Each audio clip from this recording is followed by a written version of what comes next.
Suur tänu.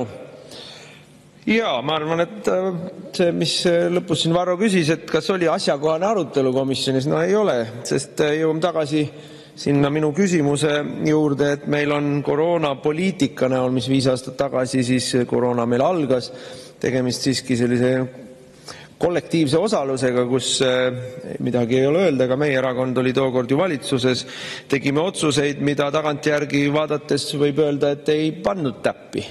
Ei läinud õigesti. Tõsi küll, ma tahaksin eriti tänases kontekstis rõhutada, et eriolukord Eestis oli märtsist 2020 kuni mai 2020, põhimõtteliselt 2 kuud. Selle aja jooksul ei olnud mingit maskikohustust, ei olnud mingit süstimiskohustust ja kõik jutud sellest, et oli mingisugune tohutu totalitarism, tulenevalt sellest, mis juhtus hiljem, aasta hiljem, kui võimule tuli nii-öelda liberaalide valitsus, Keskerakond ja Reformierakond ja siis 21. aasta märtsis, siis tulid vaktsiinipassid, siis tulid MEM-cafe ründamised, siis tulid inimeste vallandamised, see terror tuli, aga seda ei tehtud enam eriolukorra nime all, seda tehti pärast nakkushaiguste ennetamise tõrje seaduse või NETS-i muutmist ja hädaolukorra seaduse muutmist, mille üle meil käisid siin mäletatavasti meeleavaldused.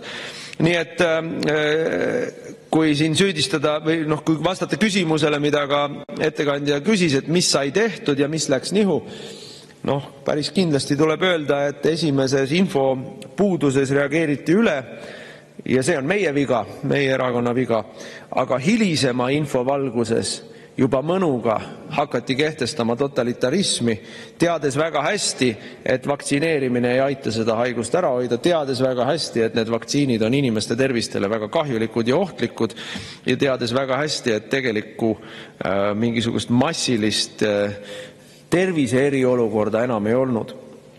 Ja nüüd me jõuame põhiivani. Vaktsiine on meile algusest saadik müüdud valega ja päris jõhkrate valedega. Ma tuletan uuesti meelde, mis ma siin ka küsisin, kui Tanel Kiik küsimuse küsis.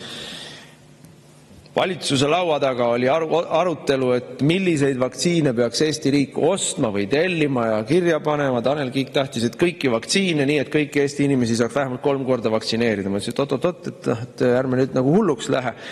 Ja siis ei olnud veel isegi arutelu sellest, et kas see on sunniviisiline või vabatahtlik, vaid siis oli see, et kust saaks ja mida.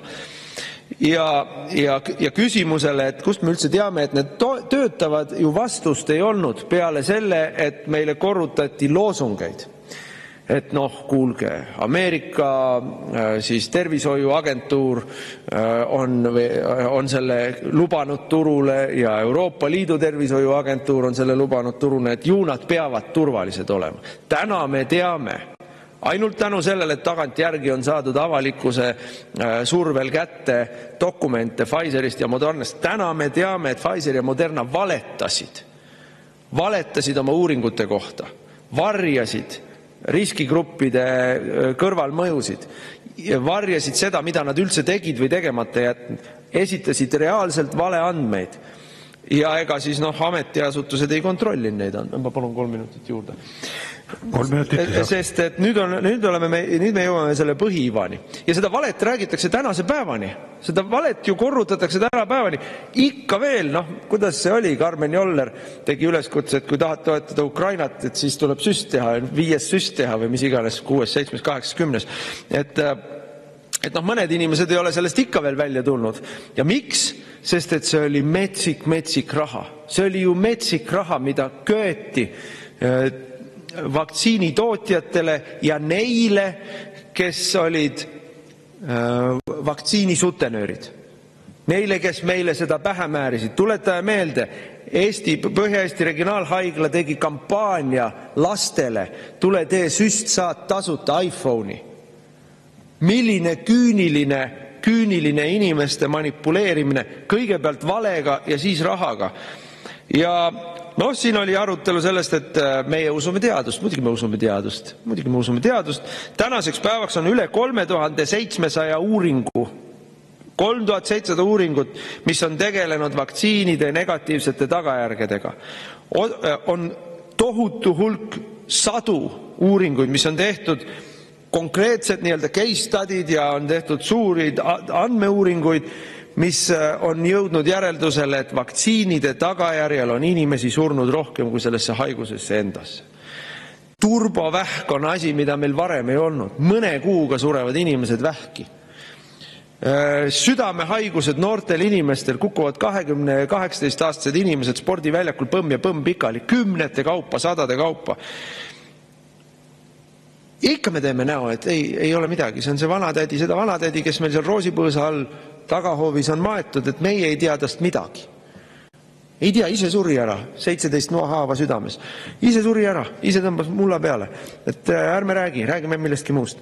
Et tegelikult on sellega tegelemine, sellele otsa vaatamine, süüdlaste leidmine ja süüdlaste karistamine. Hädavajalik, et meile uuesti seda ei tehtaks. Sest need miljardid, mis kaabiti endale, poliitiliselt seotud ettevõtete poolt ja ettevõtetega seotud poliitikute poolt ja ametnike poolt ja meditsiinimafia poolt, kes endale sellest tegi tohutu tuluallika, need miljardid olid nii magusad, et kui võimalus avaneb, siis tehakse meile seda jälle. Koroona on ju näide sellest, kogu see koroonapaanika on ju näide sellest, mis juhtub siis, kui poliitikud omavahel konsensuse saavutavad. Mis juhtub siis, kui kõik on ühel meelel? Siis juhtub vandenõu avalikkuse vastu. Aga see vandenõu on vaja paljastada ja see on vaja karistada ära, et seda uuesti ei juhtuks. Aitäh!